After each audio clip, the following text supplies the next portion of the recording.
One more time for Rodney Peterson, please. I saw someone tweet earlier that not all academic conferences are nerdy. I think after that video, who knows? But we're absolutely excited to talk about some of the things that Rodney raised, particularly working together. We are stronger together.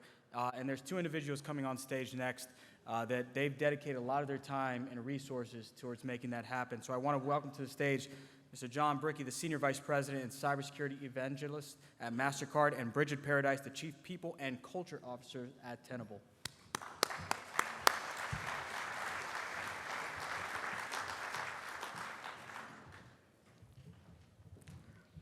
Okay, I'm glad to see that there was a Muppet show or Muppets song for us as well. I was going to feel slighted if we didn't have that, so thank you. So welcome once again to the NICE conference on behalf of the NICE Community Coordinating Council co-chairs. The council is co-chaired by me, Rodney, who you've met, and Dr. Marnie Baker-Stein, who could not be here for good reasons. Her daughter is graduating from high school, so she sends her regrets. She is the provost of the Western Governors University. So I'm going to provide a quick overview of the Community Coordinating Council for those of you who might not have seen this.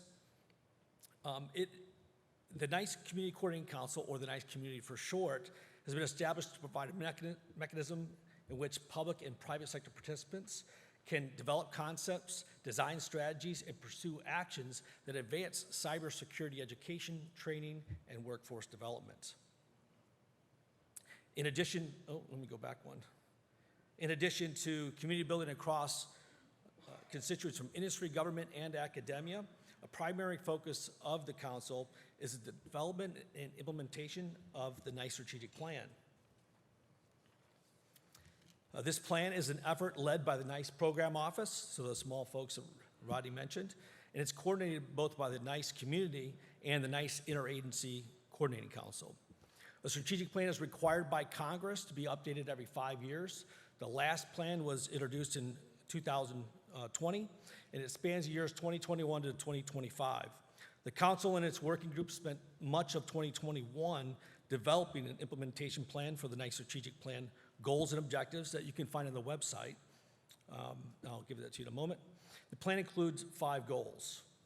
Promote the discovery of cybersecurity careers in multiple pathways, transform learning to build and sustain a diverse and skilled workforce, modernize the talent management process to address cybersecurity skills gaps, expand use of the workforce framework for cybersecurity, or the NICE framework, and drive research on effective practices for cybersecurity workforce development. The implementation plan takes each objective and develops corresponding strategies, tactics, and success measures. In the first 6 months of 2022, the council, through its working groups, stood up several project teams to start making progress on the objectives under each of the first 3 goals. Projects wrapping up in the next few weeks include multiple career pathways for cybersecurity, improve the quality and availability of credentials, incorporating cybersecurity into a public service education, and cybersecurity career entry guidance for employers and job seekers. For the second half of 2022, additional project teams will be started to address additional objectives from the strategic plan. Before I get there, so a bit of reflection from it's been an honor to be the industry rep and co-chair for the last 2.5 years. There are very few positive things that we can draw from COVID. But for me personally, it was a pleasure because I got an extended term. So instead of the normal 2-year term, I was industry co-chair for 2.5 years. So I want to thank Rodney and the NIST team, again, a very small but mighty team, as well as everyone really who's been a part of the community, and everyone has rolled up their sleeves to help with the initiatives. So if anyone's heard me talk in the last few years, I think I might have met some of you in Phoenix. That was the last time we were together as a group, I believe. And you may have sensed some frustration between me and my HR partners. So it's very fitting that I want to introduce the next co-chair, Bridgett Paradise. Bridgett? Thank you. I don't even know how to start with that, right? So, are there any HR people in the room? One, thank you. Rodney didn't tell me that I'd be the only HR person here. Hello, everybody. I'm Bridgett Paradise. I am excited to join the NICE Community Coordinating Council. That in of itself is a mouthful. I follow an impressive series of colleagues that have served from Mastercard, Lockheed Martin, IBM, and I want to thank John for his service for the last 2.5 years. So thank you, John. Somewhere it says, I'm the Chief People and Culture Officer for Tenable. I lead the HR function on a global basis, which is really around attracting and retaining cyber talent. Hopefully some of you have heard of Tenable. Some of you may even teach Tenable in your curriculum. Nessus was our flagship product. The company started in 2002 with a high school whiz kid in a garage of an entrepreneur. And they built this amazing company that today is $5 billion in market cap with 2,000 employees. We're in 33 countries and 35,000 customers. Our mission is to predict cyber attacks so that companies can prevent them. We, as I said, we're based in Maryland. We sponsor Cyber Patriots, the Maryland STEM Fest. We partner with organizations like NSBE and SWE, ICMCP, Disability In, and a variety of global efforts in trying to attract talent. Just this week, I'm here instead of welcoming 50 interns into our company. I've been in the high-tech industry for a long time. I spent 22 plus years in Microsoft, a bit in fintech, and then landed in traditional cyber. And much has changed over that time. The pandemic has absolutely changed the landscape. The Great Recession, the Great Shuffle, the changing requirements from the workforce, it all looks different now. And the demand for cyber talent for all 52 roles as defined in the NICE framework has never been greater. And now in this environment, you can do it from anywhere, from your home, hybrid, a beach, you get to pick the location. I have 3 daughters, and they are wonderful, successful women. One's an HR professional, one's a nurse practitioner.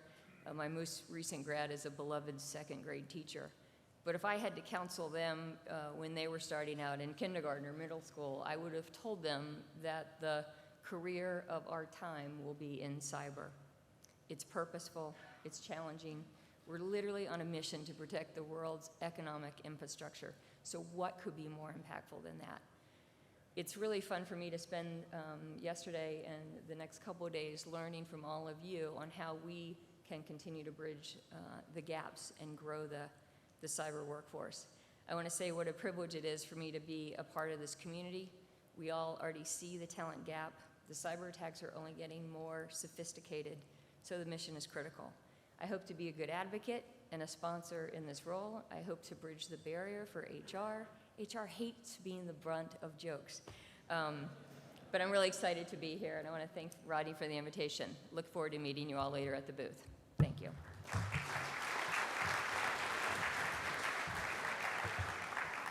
It could be worse. It could be a lawyer, right? So kind of picking up where you left off, how many are here from industry reps? Okay, a few more. So I will say there were a few other positives from COVID. One, from my company, more contactless payment, right? That was a great thing.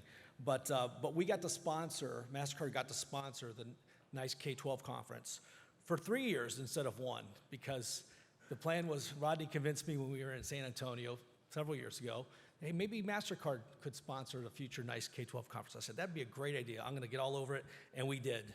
And it was virtual. And we did it again, and it was virtual. So this year, in December, in St. Louis, Mastercard is a year-long sponsor for the NICE K-12 conference. There'll be more information on that later. That wasn't written down, it wasn't part of the agenda, but I just want to get it out there. Okay, so there'll be several opportunities throughout the conference for you all to learn more about the NICE community and to volunteer and be part of it. Some of those include today, 10 o'clock, meet and greet with the co-chairs at the NICE exhibit booth, which I believe is right below us on the 7th floor. Also later today at 1:30, you can learn more about, engage with each of the communities of interest. And you see here we have apprenticeships in cybersecurity, cybersecurity skills competitions, K-12, cybersecurity education, and the NICE Framework Users Group.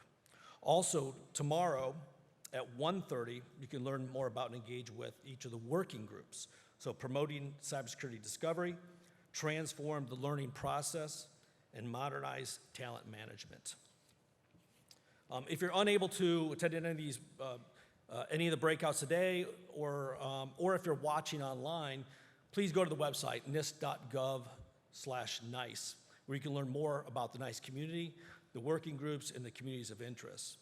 At the website, you can also find more information about how to sign up and the details of when the groups meet. So please go there and join those. So as our mission is to be a community working together, we encourage you to join us as we build an integrated ecosystem of cybersecurity education, training, and workforce development. As we transition to our next keynote panel that will talk about sector-based approaches, Bridgett and I would like to leave you with a message about the importance of industry engaging the NICE community as we work together to address the cybersecurity workforce needs of employers, especially those of us who own and operate and work for companies who own and operate the nation's critical infrastructure. The work that all of us do together as communities is important, not only to our companies, but also for the economic prosperity and security of the nation. Please engage with the different communities. We all have ecosystems wherever we're located, internationally, nationally, by region, city, and state. And it's important that industry conveys their needs for skills to the providers, the educators, and others so that we can develop the workforce of the future. And with that, thank you, and we'll see you later.